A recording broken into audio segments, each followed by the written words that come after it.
अब चौथा विज्ञानमय कोश, जिसे राजा की उपमा देकर प्रश्न है कि मैं ही हूँ पृथ्वीपति एकमात्र नहीं और, सत्ता मेरी अचल है जल स्थल में सब ठौर। मेरी सत्ता में बसे ग्राम ग्राम के लोग, प्रजा पुत्र सम मैं लखूं सुख से भोगे भोग। प्रजा दुखी पर चक्र से तनिकन आहो ने पाए, अस राखूं दृढ़ दक्षता नीति और सत न्याय। हेल मेल से चल रहे अनेक मत के लोग, मेरा ही है पुण्य सो है सराहने योग। पाखंडी ठग चोर अरु हिंसक जीव समाज, सज्जन के बैरी यही मेटो तिनकी खाज। देता हूँ मैं सबन को औषधि विद्या दान, अरु सेवक जो विश्व का तिसे अन्न धन मान। बढ़े रोग सर्वत्र अरु जब अकाल पड़ जाए, तिस संकट में प्रजा सब मेरा पुण्य बचाए। गणना मेरे पुण्य की नहीं कर सके बखान, फल इसका वैकुंठ में बसे मिले प्रभु आन। इसका उत्तर दिया, कहे कोश विज्ञान में अहम भाव निज गाय।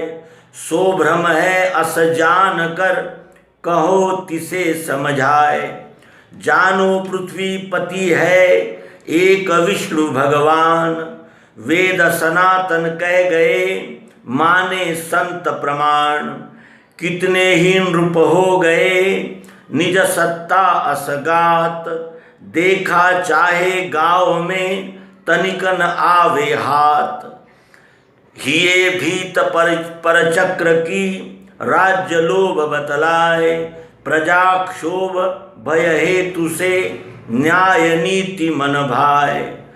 जीव साथ निज कर्म फल लेकर जग में आए, सो ही पालन नित करे तिनको अस श्रुति गाए।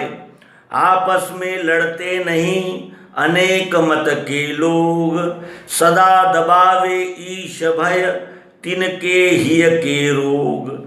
दुर्जन हिंसक जीव से तेरे धन का नाश, वैर करे क्यों व्यर्थ वे सज्जन रहे निराश। जीवन मात्र निज सम लखे जाने सज्जन सोए, कौन तिसे दुख दे सके प्रिय माने सब कोय। विद्या औषधि अन्न धन अरु देवे सम्मान, कीर्ति प्रतिष्ठा जगत में फैले असह्य मान। प्रजा नाश से कोश अरु वैभव बल घट जाए, अस भय तेरे ही बसे पुण्य कहाँ से आए। अब बोलो इस कर्म में लखा पुण्य किस ठौर, यह भ्रम ही देवे सदा 84 नहीं और। आच्छादन है ईश का यह तृष्णा असनाम, जिसकी तिसको समर्पण करे रहे नहीं काम। प्रश्न 5वां, आनंदमय कोश, जिसे योगी की संज्ञा देकर प्रश्न किया गया है। मैंने मान मिटा दिया दंभ रहे नहीं पास, हिंसा की जड़ काट के किया शांति में वास। सरल वृत्ति डोले नहीं सद्गुरु बिन नहीं ध्यान, मन वाचा काया शुचि स्थिरता रही समान। मन की चंचलता मिटी इंद्रियार्थ नहीं भाए, अहंकार दिखे नहीं पांचों दोष न खाए। पुत्र स्त्री गृह आदि में रही न अति आसक्ति, अचल वृत्ति सुख दुख में द्वैत रहित हरि भक्ति। प्राकृत नर गृहवेश के संघन से नहीं प्रीति, रहता हूँ एकांत में प्रभु इच्छा के रीति। प्रीति सदा अध्यात्म में नहीं भावे कुछ और। तत्व ज्ञान का मोक्ष फल वही लिखे मति मोर। यह लक्षण है ज्ञान के भिन्न वही अज्ञान। मिले नहीं आनंदतः मानो सत श्रुति गान। इसका उत्तर देते हैं कि व्यर्थ ही ये आनंदमय कोश करे अभिमान। कहो तिसे समझाए के अस सत अनुभव ज्ञान। अहम स्फुरण से नित्य प्रति होवे जो जो कर्म। सो सब ही प्रकृति के हैं स्वभाव का धर्म।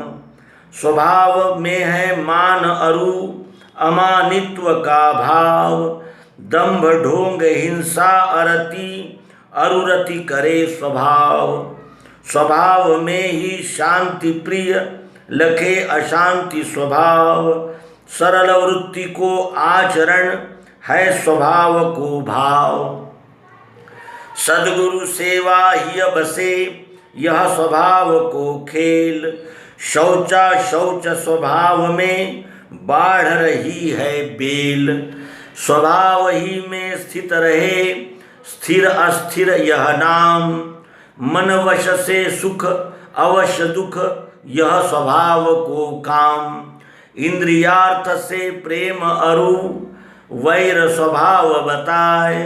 स्वभाव ही हमें सदा अहंकार भर लाए। जन्म मृत्यु और जरा दुख व्याधि पांच यह भाव। लखे दोषमय नहीं लखे यह है खेल स्वभाव। गृह वित्त पुत्रादिक यही निज धन लख में आए। शत्रु सदृश सब त्यागना यह स्वभाव में जाए। दिखे इष्ट अनिष्ट दो अन्य नहीं असभाय। द्वैत भाव में प्रेम अरु द्वेष स्वभाव बताए। प्राकृत संस्कृत ही बसे प्रीति और अप्रीति। सब में दुख एकांत सुख है स्वभाव की रीति। प्राकृत संस्कृत ही बसे प्रीति और अप्रीति। सब में दुख एकांत सुख है स्वभाव की नीति। प्रीति सदा अध्यात्म में अन्य नहीं समाय। ऐहिक फल अरु मोक्ष गति यह स्वभाव दर्शाए। ज्ञान और अज्ञान ही जो दिखे आनंद। जानो तुम इन सबन को है स्वभाव निज कंद।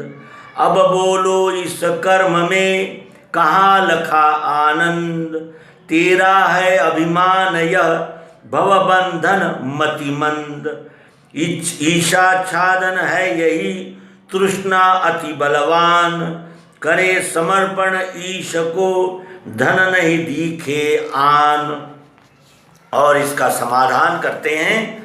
मायोपाधिक ईश का आच्छादन यह कोश। यही पराया धन यही तृष्णा रूप त्रिदोष। सब ब्रह्मार्पण होत ही तृष्णा क्षण क्षय हो। सब ब्रह्मार्पण होत ही तृष्णा क्षय हो जाए। तहाँ पराया धन कहाँ दिख सके जो लाए। इस प्रकार ही हमें सदा निश्चय एक समाय। मायानंद चैतन्य को परम भाव सो पाए। प्रातः समय जो यह लके तृष्णा क्षय की रीति। तिसे मिले आनंद सत विश्व रूप की प्रीति। इस तरह पंचकोश निराश अर्थात तृष्णा क्षय यह सद्गुरु भगवान श्री मायानंद जी चैतन्य इनकी रचना का हमने अवलोकन किया।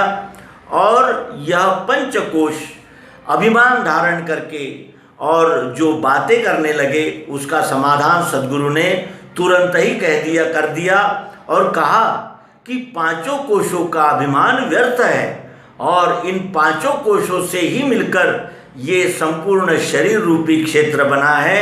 उसी तरह ये पंचकोश ही संपूर्ण विश्व में प्राणी मात्र में ओत प्रोत समान रूप से महत्वपूर्ण है और व्याप्त है। मित्रों, हम इस रचना का अवश्य ही अभ्यास करेंगे और पंचकोश निराश करके उस विश्वरूप परमात्मा में समाहित हो जाएंगे। यही आप सहित सबको शुभकामनाएं देते हुए इस अंक का समापन करेंगे। नर्मदे हर सद्गुरु भगवान की जय।